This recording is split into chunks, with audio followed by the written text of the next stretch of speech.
Hey guys, welcome back to Builds by Maz.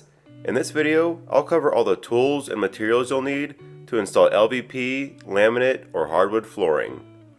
Let's get started.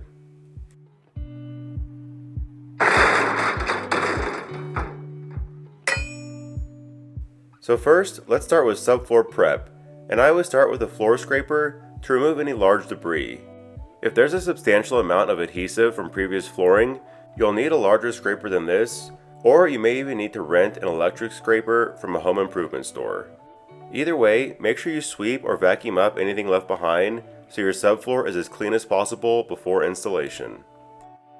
Next, you may need some of this self-leveling sealant if you have a concrete subfloor that has large expansion joints. You don't want these big gaps that could cause your flooring to flex as you walk over it, and I recommend filling any gap that's over 1/4 of an inch wide. You also want to be sure you don't have any high or low spots in your subfloor, and you can check this with a long level or other straight edge. If you do have uneven areas, you can use some concrete patcher to fill in the low spots. This stuff has really fine particles, so it's good for a thin layer over the top of your subfloor. Mix and spread it out over your low area and continue checking it with your level until everything is flat. Alternatively, you can also buy a pre-mixed patch and level kit which does the same thing. It's more expensive, but it's already ready to go, making it more convenient. With subfloor prep complete, the next step would be to install an underlayment, which is needed anytime you're installing flooring on a concrete subfloor. Moisture can come up through the concrete and get trapped underneath your flooring, so this is going to act as your vapor barrier. It's also a good idea to use this when you're installing flooring that doesn't have a pre-attached underlayment, like this hardwood here. That will add some cushioning and sound dampening. I like this air guard underlayment over concrete because the way it works is moisture comes up and gets blocked and then ends up evaporating out the sides. Installation is really simple. You just roll it out across the room and you can connect adjoining rows by using the pre-attached adhesive strip. You also may need some underlayment tape to cover up any seams that aren't covered by the pre-attached adhesive. Now for any flooring project, you're going to want good quality flooring, and I really recommend Flooret.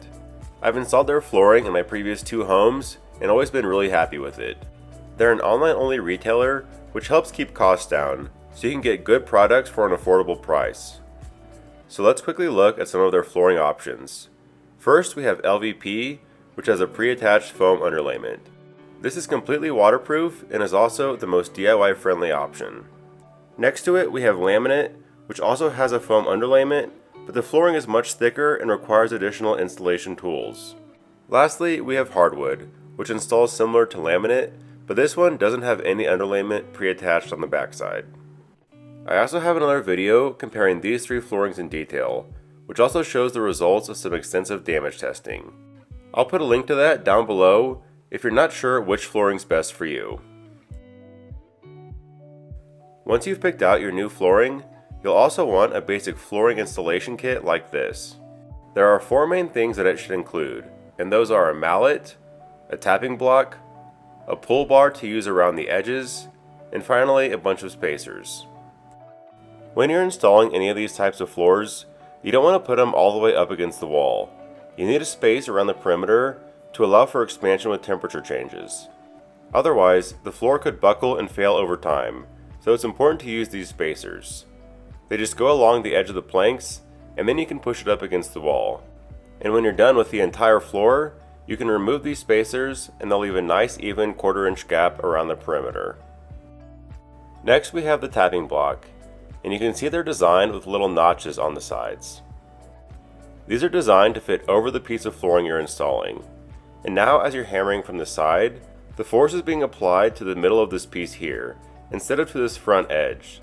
This is the tongue and groove system which connects the planks, but it's much thinner and more fragile and can break if you hammer it directly.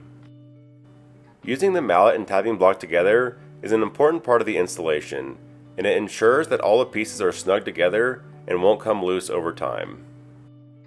As you're doing the installation, I also recommend getting some knee pads. You'll have to be on your hands and knees a bunch, and your knees will really thank you. To cut LVP, all you need is a straight edge and a razor blade. The reason this flooring is so DIY friendly is because you can just score it with a razor blade and then snap it to trim it down to size. It's really simple and you just need these basic cheap tools. Any utility knife will do here, and I like this one from Milwaukee, but the main thing is to have good, sharp razor blades that you rotate out during the project, but these only cost a couple dollars. These are the key to making fast, clean cuts. For laminate or hardwood, you'll need to use a dedicated floor cutter. It's a higher upfront cost, but it makes the process really quick and easy.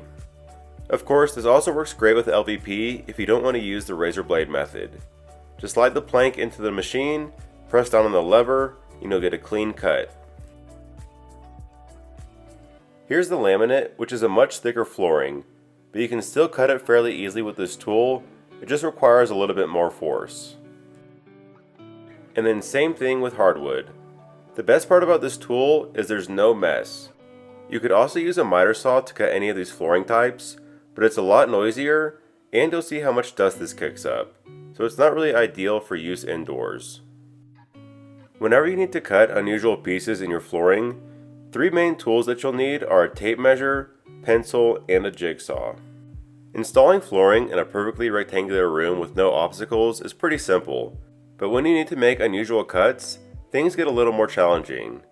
For example, if you have to cut around a floor vent like this, I take a bunch of measurements and then transfer them onto the plank, so I know where to make my cuts. A jigsaw is the best tool for these kinds of cuts, because you have a lot of control and can change directions easily.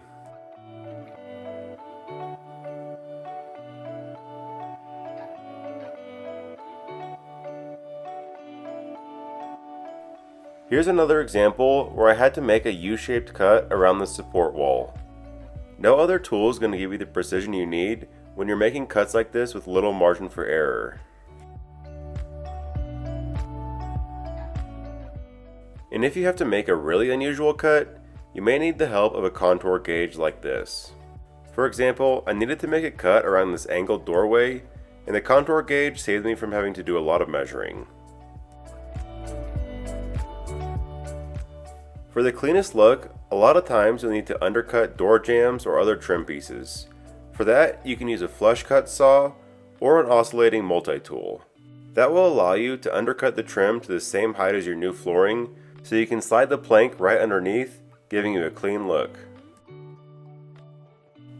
You may also occasionally need some construction adhesive, and I like this Loctite PL Premium because it's super strong. I use this primarily when installing transition pieces, like T-molding that goes from your new flooring to existing flooring like carpet. That creates a professional looking finish like this. But that about covers all the main tools and materials you need for a successful flooring installation. You can find links to everything I mentioned down below in the video description, and I hope this helps you with a future flooring project. Thanks for watching, and we'll see you next time.